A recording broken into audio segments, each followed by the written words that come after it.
From the EPAWA headquarters in South Allentown, Pennsylvania, it's time for Weather Wise, an informative video of the ins and outs of weather that affect you most in the EPAWA coverage area.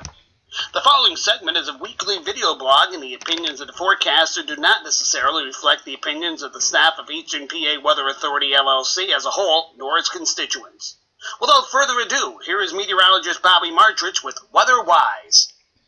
And good Sunday morning to you, everybody. We're going to have a good video blog today. We're going to talk about the long range a little bit, and then we're going to talk about, say, a potential for some snow at the end of next week. And it's not something we normally like to talk about with, when we talk about this far out, whether we're going to have rain or snow, especially when we're talking about these marginal months here of November and again in March. But this is a transition month where you start kind of getting into the greater possibilities as time goes on of seeing more snow, or it could be a month where you remain completely snowless. I mean, it's not a guarantee that you get snow in November, but there are some indications that next week we could, so we'll get into that. First of all, we're going to look at the cold blast coming in here. Now, this is going to be a pretty cold blast. Now, we're talking about, if you're watching this video on Sunday, it's obviously a little chilly outside, and this is not the kind of cold I'm talking about. I'm talking about next week. We're going to have temperatures here that are going to be struggling to get out of the low 40s for highs. And this is going to be probably from Thursday onward. The cold front's going to come through here Tuesday night, Wednesday, but man, you're really going to feel it. You're going to have a cold plunge of air come down here in a deep trough settling over our area. Now, we'll be centered a little bit further west, so I think the areas, from around Chicago, over in Indianapolis and places like that are going to really feel it, but we're definitely going to get a piece of that. And why this is happening is because of Super Typhoon NURI, and this is the remnants of that system. It is no longer classified as a tropical system, but it is really, really strong. You're sitting up here about 940 millibars up in the Bering Strait, and it just, this is actually was a super typhoon when it was down right about here, and then over the course of the week, moved up here, and it's actually lowered in pressure. Had quite a pressure drop as it moved up to the Bering Strait. But when you have these recurving typhoons, this is what would happen back in the summer. If you remember, we had a summer forecast that was looking for above normal temperatures and dry, and instead we got the dry part right for the most part. But the temperatures were affected because we kept having these recurving Pacific typhoons, and that enables you to have a trough in the east. And I'll show you that here in a second here. Now here is here's NURI, and here's what that satellite image looked like this week. So this is was a very powerful hurricane. This is a Category 5 super typhoon, I should say. Super typhoon. I keep confusing the typhoon and hurricane thing here, but you get the idea. Same thing, just on the Pacific. And you had winds sitting at 180 miles per hour. So that is insane for a storm to produce winds that high. Very tight pressure gradient, and it still has it now. So those areas up in the Bering Strait, the Aleutian Islands, they're definitely getting wind whipped right now with the pressure that low and the tight pressure gradient.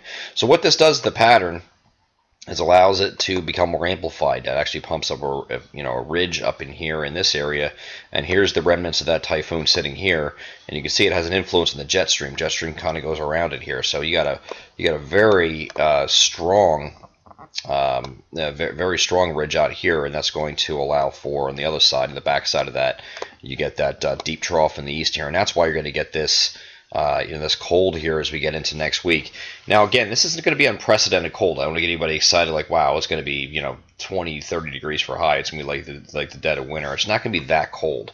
So it's not unprecedented. We've seen this before. This isn't the first time it's happened. But for November, you're talking about temperatures that are generally in the mid-50s for normal highs for this time of year, and you're talking about temperatures that are going to be in the low 40s for highs. So obviously, it'll definitely feel a lot cooler. Might have some areas stuck in the 30s for highs too. But this is not unprecedented cold, and this is something that will last a couple of days here, at least through the next weekend, it looks like, and you're definitely going to feel it. Now, I'm going to go a little bit further into something else now, and first the EPAWA long range. This is our latest long range blog here, and you can see we outlined a very broad area, very broad time frame from the 8th to the 20th. We're expecting below average temperatures, and that does still look like it's on par. So we're not looking like we're going to hold on to this forever. We'll be getting a light at the end of the tunnel, and we are going to get into some warmer temperatures, or at least near average by the time we get to the end of the month. So we're going to Going to later in November, we think with confidence that it is going to warm up. You're going to have a little bit of a moderation. It'll probably last, into at least maybe the first half of December, where you have near or maybe slightly above normal temperatures as a whole. Again, this is as a whole, not saying every day is going to be above normal, but if you take the 2-week period and average together, it comes out to that period is near or slightly above. So I think it's where we're headed into December. And you'll see in our winter outlook, we're actually going to touch on that a little bit when we have a winter outlook go out tomorrow evening, Monday evening, November 10th. The winter outlook is going to outline that period as being a warmer than average period or slightly warmer than average period. But then we think by middle of December, we're going to start flipping into colder. Now, let's get into another system here. This is what everybody's talking about for next week. And there's a couple different systems here. First, we're going to get to the snow threat. We use the GEFS. These are the ensembles for the GFS.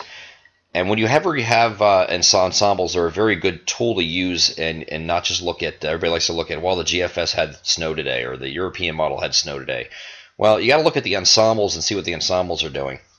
The ensembles are run, it's basically you're taking the same data that is integrated into that model, which is made up of observations from various sites and aircraft and what have you. All this data is integrated in the model, and the model then assimilates what it thinks it's going to happen in the future. It's going to project the future, basically. The GFS does that. GFS operational runs, and right after that, the GEFS will run, and this will be the model run an additional 20 times. So, and in the case of the European models, run an additional 50 times. So the odds are, I mean, if you're going to use the same data to start off with, and then you're going to go forward in time to the ensembles, and you're going to run an additional 20 times, and you average those additional 20 runs together with the operation to make a mean or an average, obviously that has a better chance of being more accurate than just one run of the operational. So that's the idea with the ensemble guidance. A lot of people were asking about that. That's what we're talking about. So this is what the ensembles were showing in the GFS yesterday. And this got a couple of people excited. Got me excited a little bit too. If we were in dead of winter here, this is no problem. This is an ideal setup. Negative EPO is your ridging over Alaska. Positive PNA is your ridging on the west coast. So obviously that's what you would need. A ridge out here, again, promotes a trough in the east, and that's what you want. Your negative AO is your cold air source. So this is your cold air diving down from Canada, so you need that too. And then you have you need a negative NAO, which is shown here, but there's also that system on Friday that everybody was saying, Thursday into Friday, they were saying that maybe would produce some snow. Well, now it looks like it's going to miss for the most part. And you could have some snow flurries in that time frame or snow showers, if not out of the question, like the GFS today showed. But then you have this 50-50 low possibility sitting up here, which all this is, I know it sounds like a complicated thing. It's really not. It's just an area of low pressure that comes up to 50 degrees north, 50 degrees west, and acts as a block for any systems that are trailing behind it. In this case, there is one. So that's what we're interested in, is this system behind it. So on the ensembles, this is a very good setup. So we're going to go to the next frame here, and we'll look at what the models are showing currently. Now, this is kind of going to go all over the place here for the next couple days. Here's what the GFS had at one point, showing a coastal system. We're kind of riding up the coast like this, and it actually showed snowfall on the back end here. Okay, definitely favoring the interior areas, and I would say in this setup in this time of year, in the month of November, we're talking about a better chance of the snow occurring on the in the interior rather than in the coastal plain or anything. We're not saying it can't happen there, but you have a better opportunity for that. Here's the European model, kind of does the same thing, kind of comes up like this, a little bit further inland here, so any snow you would have would be back here, a little bit further northwest. So hard to see on this one. But it would be more basically confined to areas further up here in this area, if this were drawing on the European model on this. And you can't really see the 32 degree line here, but this would all be the areas that are showing snow here on the European model would all be rain. So again, specifics as far out are an effort of futility. We're just looking at right now what the pattern is, and that's what the pattern is showing on the ensembles. And this is what the teleconnections and why they're important is this is what drives the pattern. So if you're looking at reasons to make it snow, you have to look at the teleconnection to see what they're doing. This is your Arctic oscillation. If you want snow or you want a cold air source, you want this to be negative. And you can see right around our time frame we're talking about here is the Arctic oscillation is negative. Here it's moderately negative. You want the NAO to be negative. Again, same time frame, it is negative. Now it's starting to rise towards neutral a little bit, but that's okay. Some of our biggest storms actually occur, and keep this in mind for winter as we get into it. Some of your biggest storms will occur when you're in transition from either a strong negative NAO into a heading toward neutral or vice versa. So just keep that in mind when we get into the winter here. Again, this is just a chart charting per the days here of what we're dealing with in the current teleconnections. The GFS PNA projection is actually positive. This is also what you want. You want this as you're ridging out west, and you want that to be positive. Of course, the higher positive this is, the better chance you have of a trough in the east, and this is moderately positive. So this is good too. And the last thing is the Eastern Pacific Oscillation. This is what drove our winter last year, and this is what gave us all that snow. It's really what drove the pattern. And right now, it is projected to tank almost off the charts here in this time frame. So this is your ridging in Alaska, and this is in large part because of NURI. There were the remnants of NURI, I should say, because it's no longer a typhoon or super typhoon. It is now a remnant system, but it's still quite powerful. This is what that recurving typhoon will do. Huge ridging out here in Alaska, which allows the trough in the east. So this is just something to keep in mind on. Like I said, we were talking about in summer, why was the summer forecast wrong? Well, we had those recurving typhoons, and every time the typhoon recurve, you have teleconnections that were set up like this. We're from a trough in the east. You'd have the ridge pumped up out west, and you have the EPO tanking. And when you have that, you have a trough in the east, and you have cold weather. So now it wasn't cold in July, but I mean, you're talking about the end of July or middle of July, whenever it was. I think it was mid to end of July, and we're talking about temperatures are normally expected to be 80s, 90s, and we were stuck in the 70s for a while, and you're like, what's going on here? So it's something we're definitely going to keep an eye on, and this is why you need to look at teleconnections. Don't just look at the model guidance. This is what we do as meteorologists, and some of the better hobbyists out there will do this as well. I mean, you got to look at the teleconnections to see what's going on around you, and then look at things like the ensembles rather than just the operational runs and latching on to one run of the GFS or one run of the European model and say, oh, we got a big storm coming. Well, does it have agreement? This is what we look for. We look for here in the ensembles to see that. So my current take on next week, again, this is an opinion blog, editorial blog. So these are my take currently. Currently, teleconnections, which I just showed you on the previous graph, they are favorable for an East Coast storm threat, but it's not a guarantee. So cold air supply is in place already prior to the storm or the storm potential. So that's one of the things you look for is having cold air in place already. You don't want a system coming into having to worry is this cold air going to get it here in time in order to time the system perfectly to get snow. Well, no, you don't, because you're looking at the cold air supply is going to be already in place. So we don't have to worry about that. Possible blocking of that 50-50 low, again, that's that low pressure that I was showing up here on this graph here, where if this does form, it would actually help to block, set up a block for this system trailing it, which would be this is Thursday, Friday, this is Sunday. Okay, so that's that time frame we're looking at for that. It's not an unrealistic time frame for winter precipitation. What I mean by that is, we're talking about the middle of November now. It is not, it's not like trying to get snow here in October, although it has happened. It's a lot more difficult to get in October than it is in November. It's not the greatest chance in November. I mean, this isn't December, January. Obviously, you have better chances then, but in November, it is not unrealistic to have snow in this time frame. So it is okay to have these discussions and track something. I think that's all we're doing, and right now.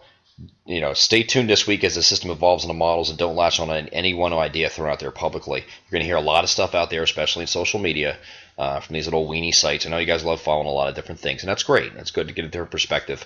But if you're going to hear these terms thrown out there, you're going to hear polar vortex thrown out there this week by the media. I can guarantee it. You're going to hear about how we're going to get this big snowstorm coming.